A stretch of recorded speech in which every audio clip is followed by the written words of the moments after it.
I promised you a look at this game without any programming, and I'm going to keep to that.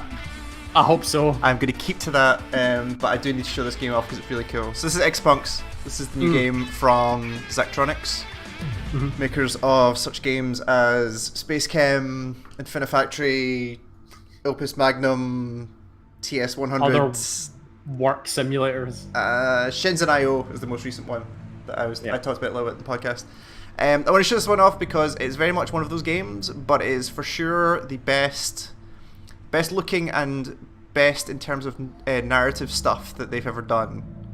So I'm just very quickly going to do the start of it. So this is the very first cutscene in the game. For a start, there's cutscenes. And I was going to say, there's cutscenes. There's cutscenes, which is new. And also, so yeah, every day more of my body is turned to junk. Hey, can you hear me? Also, voice acting. Voice acting, yeah. Medicine for the phage? Really cool art. Really cool art. They've said they could find anything, even bootleg medication. I do have a source. I know where to get it. It's cheaper than the real deal, but it's still gonna be pricey. So they talk about the phage very early on in this. Yeah. And they don't tell you immediately what that's all about, but they fill in pretty quickly about what's going on. Yeah. And also, if you read... Well, I'll get to that. I don't set the prices. So basically, you need medication. It's going to be very expensive. It's not like any of that money goes to me. She knows where to get Nivas is this person in the doorway, right? Yes, this is Nivas. You're an unnamed character. If you do get the money. So she knows how to get the phage, but it's going to be expensive. Money for medicine. For medicine. So what do you do when this is a dystopic cyberpunk future? You do work that looks very much like TaskRabbit. You run that. For instance. So like, well, I need the money, so like, I suppose I'm gonna have to just like start doing like OCR on this thing and like. Okay. What do you mean OCR? Well, like translate this physical thing that somebody scanned into like digital stuff so they can do their expenses. Right. And I'm going to run through this. I'm going to hit submit. It's going to give me 2 cents for doing this, and then I can do it again if I want to. But we're not going to do that. When instead, what happens is this dude appears. This is all first 5 minutes of the game, by the way. I'm not giving anything huge away. Sure. This is Gast. He looks like a hacker. Yeah, funnily enough. Hey. Yeah. Came by to He's wearing the golden shades, so he must be a hacker. Yeah. So Gast hands you a small booklet made of real paper. Real paper. Real paper. Like I used to. Whatever edge I had, it's gone now. But I had to keep. The music's good as well. Music's real good. Computers are alive, you know. Computers are running everything these days. Before long, human beings aren't even gonna have a say. So he's very much got a purpose. So now I equip people with knowledge. The knowledge to make a computer do what you want on your terms. How to hack a computer. Yeah. Hope you like what you see in the zine. So he gives you this zine. Oh, fuck you, it's a zine. Fuck you. So there's when I edit this video together, at this point I'm going to show some chunks from this zine. This zine is the actual PDF that ships with the game. It is set up in a way. Is that why you have a digital version and a printable version? Yeah, so digital version is a straight up PDF. There's a printable version which lets you print it on A4 paper and lets you flick through it. There was a special edition of this game that you could order like a proper printed copy of this, which I missed out on by 12 hours, which was really pissed off because they ran out of stock very quickly. But you can get through, and there are actually multiple issues. So I've only unlocked the first issue right now, but there are multiple issues which give you more. So the zine contains basically the kind of tutorial for the game, but it's done like an article. It's done like an intro to programming article. So like if I do this, so I finished all of these levels here, but I can go back in and show you the solution. So this is what the actual game looks like. This is the first tutorial mission. There seems like a lot going on here, but if you've played any of these games before, you kind of see bits and pieces of this, where. So here's my objective, is to move file 200 to the outbox. So you can see here's outbox, here's an inbox, and then we get these things called XAs, or X's, sorry. This is just one of them. Over here you can create as many of these as you want. These little robots, and each one comes with their own chunk of code that you execute. This is a totally made up language that the zine has a full description of what all this stuff does. So that's the kind of basics. For people who have seen Zachtronics games before, especially the programming-based ones, like your TS100s and your Shenzens and all that kind of stuff, this is definitely the best one of that type they've done, and it's for a very, very specific reason, where I can add a bunch of lines to this. This can basically be infinite length per exa. Right. And that fits more into how people actually program than stuff like Shenzen in TI 100 was, where they were very, very restricted. So like each microcontroller would have like 8 lines of code or 12 lines of code in it. That was it. And the interesting thing about that game was, how do you get stuff to work in 12 lines of code? Or if you need 13 lines of code, it's going to cost you more because you need a new microprocessor, and if you're trying to go for score, all that kind of stuff. The fact that I have infinite lines of code here means I can actually do like proper comments and things like that, so I can see what the code's doing. I can do... So you can actually comment your code and stuff? You properly comment code. And the reason why I like this is because this is closer to what people actually do with their programming this stuff, where they will write it in the most like inefficient, like straightforward way possible and then optimize afterwards. Whereas the previous games you'd have to optimize while you're writing, and that's very, very difficult unless you are trained in embedded programming and that kind of stuff. So this gives you the freedom to write the code the way you want and then compress it later to get the score up, basically. So By like getting the score up, you mean make your code like more efficient. So right? if I go back, so you see these histograms here. These are the Zachtronics histograms. These are well known at this point, where you can optimize in cycles. So basically, length of time to execute the whole program. Right. Size, which is number of lines of code, and activity, which is number of exas used, I think, for that thing, for each particular problem. Right. So the thing they add to this that is new for these type of games is basically file management. So every exa can hold a file or write a file, depending on the thing. So basically this code here, which is the control for this exa here, is basically going to link 800, which means follow this link here, jump into the inbox, grab 200, which will grab file 200. So if I just step through it, you can see it literally move over, grab 200, pick it up. It'll then move into link 800 again, so it'll move into the next one. It'll then drop the file and then stop the program. And that's it. That's the first program. Very simple. And the thing that makes that, so a lot of, especially early on, one of the things you do is like, well, you could, if you know that run specifically, like you could code for a very, very specific outcome in that case. But the difference here is it's not really obvious in here. If I go to like one of this one, so this is a slightly more advanced one. Oh. So there's a lot happening here, and also I've written the code that does it. But basically, what you have to do is here, this is a pizza company, and as a first test of your actual hacking abilities, you want to push your pizza order to the top of the queue, right? So my order is this one here, which is in file 300, which is this thing here, which is the thing I'm trying to inject into the system. Right. Yeah. And then I want to add that to the end of the order list here. So basically I want to add this in for free and not pay for pizza, right? So I have to write some code for my things to take the contents of this file, add them to the end of this file. And the other quirk about this entire game is you have to leave with 0 evidence you were ever there. So all of your exas need to be destroyed. Any files you've written need to be destroyed. It needs to be as if you were never there. Right? Right, okay. Which adds actually some interesting things to, like, I can't just leave files up my ass. I need to clean them up after I'm done, which adds interesting things. So, for instance, this one, here's the current order that's there here. Here's my order, and here's the code that'll do it. I like how you've got around your own rule of I'm not going to write any programming by just like pre-writing all the programming and showing it off. I'm showing it off. I'm not telling you what it all means. But the interesting thing here is it does 100 runs of each program with your code, and each run is subtly different. As you can see, like 200's changing per run.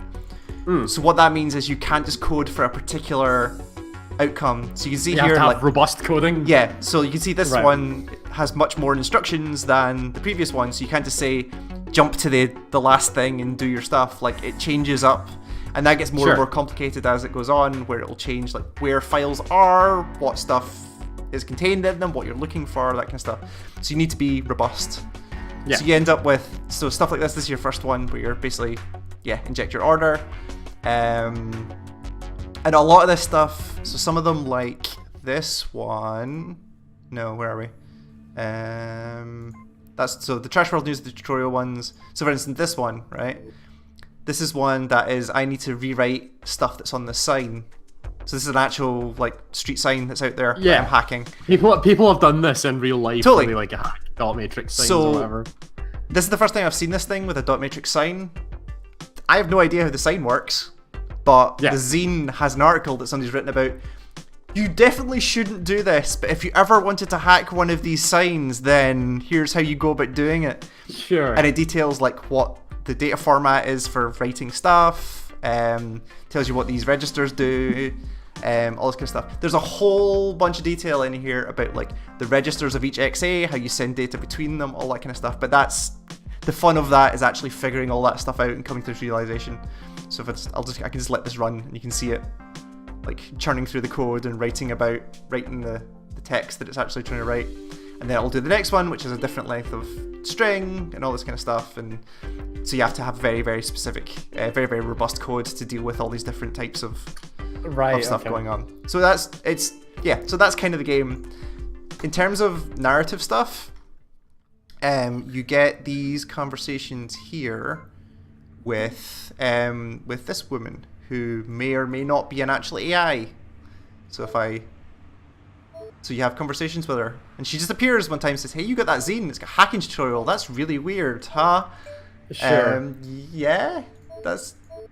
So she's maybe in control of more of this than she's giving credit for. Yeah. And is maybe saying like, "Hey, maybe we should test it out and get you some free pizza," and then lots of subtle things. Oh god, is this a fucking chat room or something? So yeah, like and then that? down here, here's the Exapunks chat room, which is like, it's all like, it's not online, it's all narrative stuff, but you can see like Gast appears in here and starts saying some stuff, and all these guys are also hacking at the same time. They're all reading the zine, and there's interesting story stuff that goes on in there.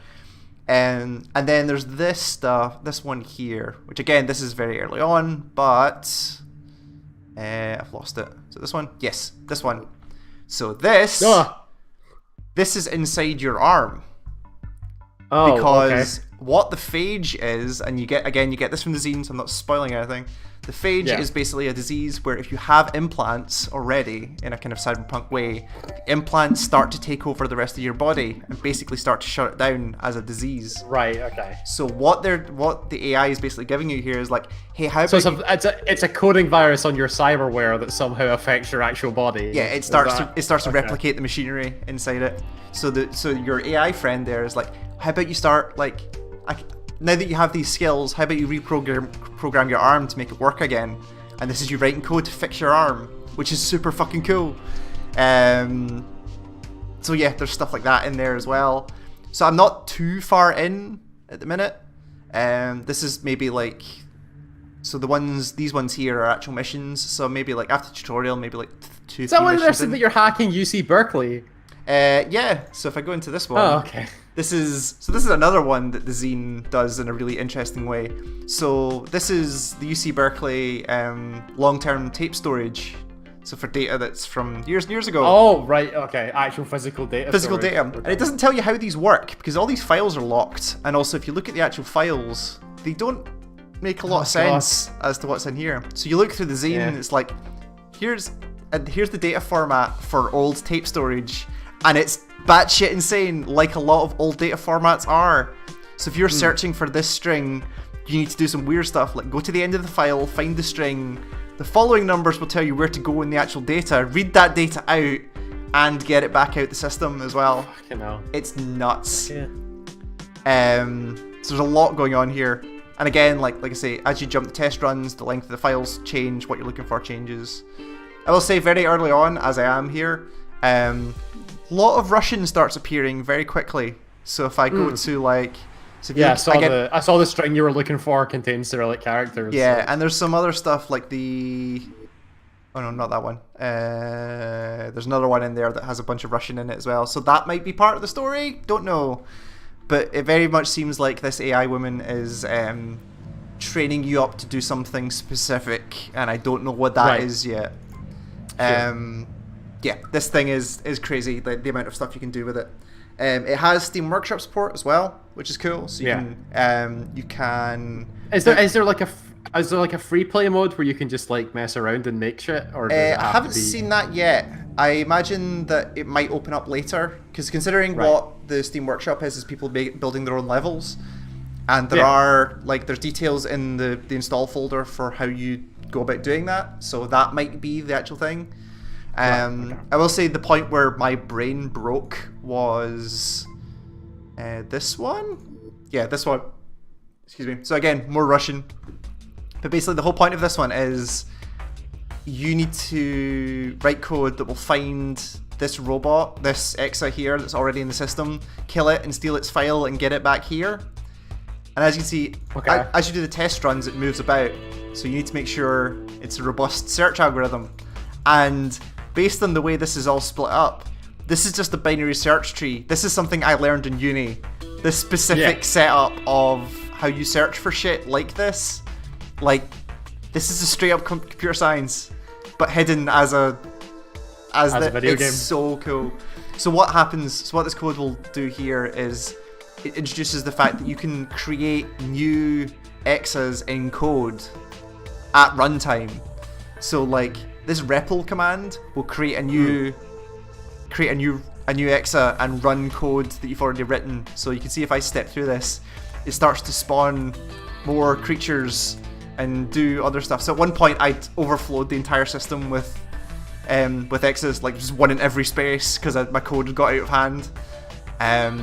It was nuts. If you learned this in uni, surely you should know this. Yeah, but I learned it in how to do it in real languages, not restricted languages like this. Sure. Right. But I know I know what I'm trying to do. I just can't figure out how to get it to work in this language yet. But yeah, so I'm working on it. So that's kind of it. There's a bunch of stuff here that's both narrative and the actual levels themselves. I love the way this thing looks. The story seems super interesting. The narrative stuff is really cool actually. Where so for instance, this I'll finish on this. Pizza delivery. Remember her? So they are. It's a really smart thing for a very small dev, where because they're a courier, they can use the same character over and over, just in different costumes. So here she works for Euclid Pizza. Different places. Yeah. Because they so it's really cool. So they will show up every now and then and be like, hey, well done on that. And I don't know how you got the money together, but so she does a bunch of stuff. But she'll deliver the first batch of your medication and stuff like that. So yeah, it's really cool. I'm really enjoying getting into this. And it still has that feeling of once you nail it and you see it all just happen is just great. It's really cool. Sure. So yeah, this is Exapunks. It's on Steam. I think it's 15 or 20. I can't remember off the top of my head because it was a while ago I bought it. Yeah, those games are never that expensive. Yeah, and there's a lot in here. There's definitely, and especially because it's Steam Workshop support, there's plenty in here for you to keep going. So yeah, thank you, Cal. Thanks, Euan.